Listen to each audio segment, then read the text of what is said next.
Good, happy Sunday morning, November 1st, 2020. I'm Riley King, and welcome to the Riley King Newscast, right here on the Riley King Network. And welcome to November, everyone. Finally in the month of November. We have a lot of news to get to this Sunday morning, so let's begin. First up, we're going to begin with COVID-19 updates. For first time, DHHS reported more than 200 new New Hampshire COVID-19 cases in a single day. One new death attributed to COVID-19. Let's take a listen to that video from WMUR News 9. Hey, Paul here, owner of Century Roofing. I personally wish to thank the thousands of our customers for supporting our team. At Century, Our 205 new cases of COVID-19 confirmed in New Hampshire tonight. This is the first day the number of new cases has ever been over 200. There is 4 to 5 times more testing happening right now than in the spring. The test positivity rate for today is 1.6%. There is also one new death today. Okay, and there you go on that video and that report.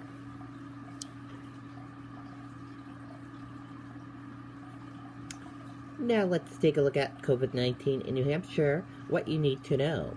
Let's take a look at that information right now. And here is a look at that information for all of you right now. There are 11,084 number of people in the New Hampshire who have tested positive for COVID-19. 9,098,300 number of people in the United States have tested positive. 483 number of deaths from COVID-19 in New Hampshire. 779 number of people who have been hospitalized with COVID-19 in New Hampshire. And 194 number of deaths from COVID-19 in the United States. And now let's take a look at this map of New Hampshire where current cases of COVID-19 are. In Manchester, 144. And let's take a look at this map of New Hampshire where total cases of COVID-19 are. Manchester, 24,438. 24,38. And now let's take a look at these three charts here. Let's start with the first chart here. New cases each day in New Hampshire. In the purple, daily new positive COVID-19 cases. In the orange, new hospitalization. In the red, deaths. And let's take a look at this chart here. Current cases. In the purple, total current COVID-19 cases. And in the orange, current hospitalization. And let's take a look at this chart here. Total cases. In the purple, total positive COVID-19 cases. In the orange, total hospitalization, red, deaths, and blue recovered. And let's take a look at this chart here, positive PCR test rate and daily PCR test.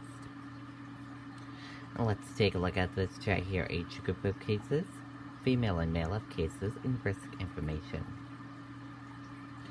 And let's take a look at this chart here, infections, hospitalizations, and deaths. Let's take a look at this chart here, deaths, percent of New Hampshire population, race/ethnicity of cases, and hospitalizations. And a reminder, you got common symptoms: fever, lack of smell, cough, chills, difficult breathing, nausea, vomiting, and diarrhea. How it spreads, and prevention tips.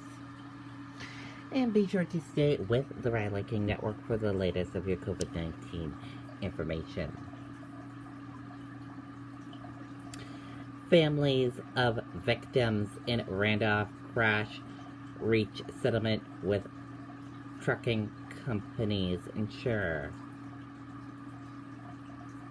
An insurer for the trucking company involved in a deadly crash in Randolph last year has reached a settlement with the estates of 7 motorcyclists killed, a survivor, and a widow, an attorney involved in the agreement said.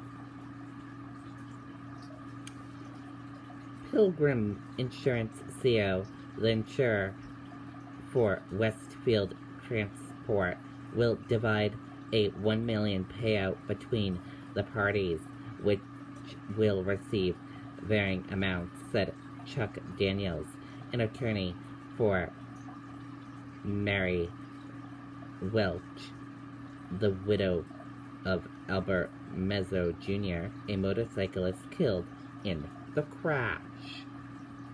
Westfield Transport employed Vladimir Zazowski, the driver, facing negligent homicide charges in the crash that killed the 7 motorcyclists on Route 2 in Randolph on June 21st, 2019. As part of the settlement, a lawsuit that Pilgrim Insurance filed in federal court was dismissed. The lawsuit filed against Westfield Transport in state courts in New Hampshire and Massachusetts will also be dismissed, Douglas said. Douglas said the insurance payout that the families are receiving is far from satisfactory, but it was the only compensation available to them. Westfield Transport is no longer in business. It's a very inadequate amount, but it's all we could do given the limitations, he said. News of the settlement was first reported by the Boston Globe. The victims were members of the Jarrahheads Motorcycle Club, an organization composed of Marine veterans. Zazowski, who has pleaded not guilty, is scheduled to go on trial next year. Documents released earlier this week by the National Transportation Safety Board says that Zazowski told investigators that he used heroin and cocaine on the day of the crash, but did not feel that he was impaired when the crash happened.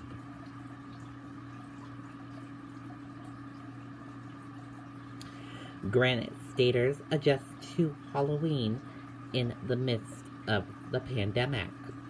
Let's take a listen to that video from WMUR News 9, Jessica Moran.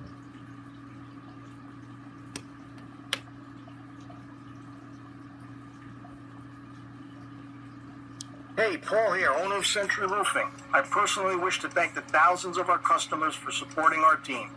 Trick-or-treating seemed to be hit or miss this year. Some neighborhoods that are historically very popular on Halloween, they looked like ghost towns, while others looked like almost any other year. Auburn Street in Concord is usually a top destination for trick-or-treaters on Halloween, but not this year. Well-known homes were roped off or had signs out front saying, "See you next year." A few homes did put out candy for kids to take on their own.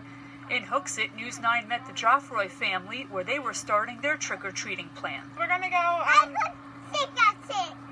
trick-or-treating. The Joffroy said they had no hesitation with going this year during the COVID-19 pandemic. I mean, we just wash our hands often, use hand sanitizer, keep the distance. In Manchester, the area around Brent Street was filled with families. Many homes handed out candy. Some, like Linda Martin, had 6-foot chutes to deliver the sweets at a safe distance. I'm trying to minimize my viral load and move along with my life as best I can. I don't fear it, I just respect it. Linda says her neighborhood usually sees hundreds of kids on Halloween, and the only difference this year, they arrived earlier and the chute was a success. Oh, they're having a lot of fun with it this year. Who's having more fun with it? Me. I'm glad. They haven't had much, so it's nice that they have this. Across town, we found the Jeffroy family at the end of their night. 9-year-old Kennedy noticed a difference. It was different because there wasn't a lot of people around, and it was just like less houses have candy. And 3-year-old Hazel was ready for more. Candy! Almost everyone we spoke with says they hope next year is closer to normal. In Manchester, Jessica Moran, WMUR News 9. Okay, and there you go on that video and that report. Rollover reported on River Road in Concord. One driver shaken up and taken to the hospital after a car crash Saturday. Utility is at the scene repairing a utility pole. Take a look at this photo right here. Here is a photo from the crash. A single vehicle crash was reported on River Road in Concord yesterday.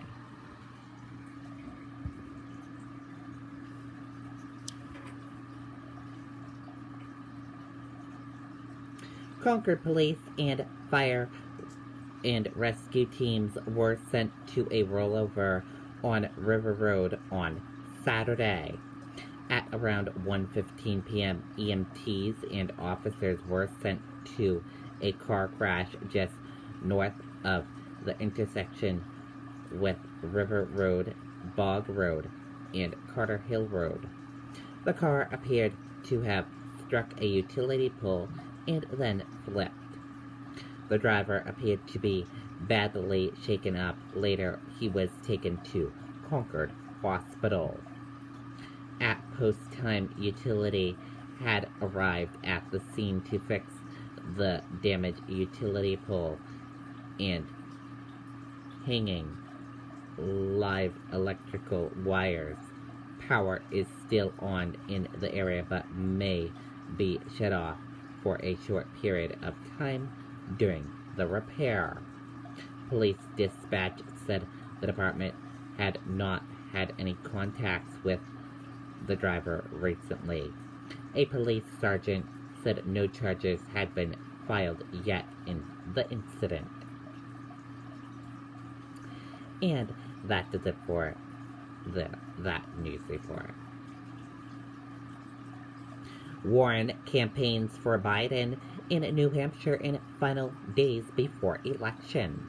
Let's take a listen to this video and this report right now.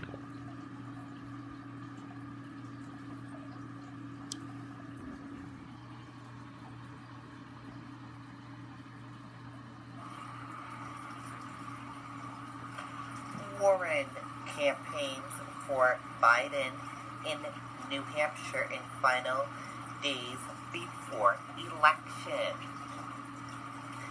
Massachusetts Senator Elizabeth Warren appeared in New Hampshire yesterday on Saturday to campaign for former Vice President Joe Biden in the final weekend before Election Day. Warren traveled to Keene and Lebanon for a Vote Now lecture drop meeting with students and campaign volunteers, according to the Biden-Harris campaign. Her New Hampshire appearance comes amid reports of a potential cabinet position if Biden is elected. Warren told NBC 10 Boston that her primary focus is Election Day. All my energy is on November 3rd, Warren said. We've got to win. That's our number one job, not jumping ahead. Our job is to win on November 3rd. Both presidential campaigns have been focusing on the Granite State. Donald Trump Jr. was in Manchester Thursday, hoping to close the gap in the polls. Trump's visit paralleled Rep. Ayanna Pressley, a Democrat from Massachusetts who was in Dover, encouraging residents to vote for Biden. And that does it for this news report on the Riley King Network. Thank you for watching this news report right here on the Riley King Network. Goodbye, everyone. Okay, and there you go on that report. And that does it for this morning edition of the Riley King Newscast right here on the Riley King Network. I hope you all have a great rest of your Sunday, and I'll see you back here later on today for another newscast. And I'll have a news report coming up in a little bit. Goodbye, everyone.